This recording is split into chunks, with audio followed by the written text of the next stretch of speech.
Баршаңызға қайырлы күн достар. Бүгін біз фетрдан осындай әдемі күннің жасалу жолын үйренетін боламыз. Ол үшін ең алдымен менің каналыма лайк басып, тіркеліп, қоңырауша белгісін басып қоюды ұмытпаңыздар.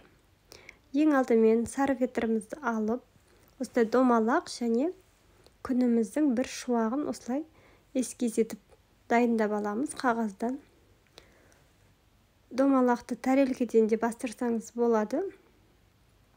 Ручкамен емес, майлы сары фетрға көрінетін майлы бояумен, карандашпен бастыру қажет.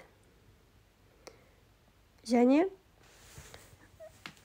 осындай қиып алған эскизімізді біртіндеп, бірінен соң бірін осылай бастырып шығатын боламыз. Бұның барлығын біз оранжевый майлы карандашпен бастырып шығамыз. Сол кезде күніміздің шиегі де көрініп тұратын болады. Енді бастырып алдық, енді қайшымен жақсылап қиып алатын боламыз. Міне қиып алдық.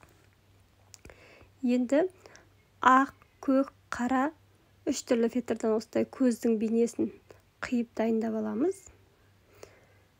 Міне екі көздің енді мұрнын, қызылдан ернін қиып дайындап ыстық клеймен жабыстырып алатын боламыз.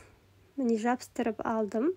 Енді майлы карандаштармен бетінің жиегін барлығын айқындап тұру үшін әдемі етіп бастырып шығатын боламыз. Сол кезде бізде өте әдемі балабақшалардағы көрнектіліктерге арналған фетрдан жасалған күніміз дайын болды. Каналыма лайк басып тіркеліп қоюларыңызды өтінемін.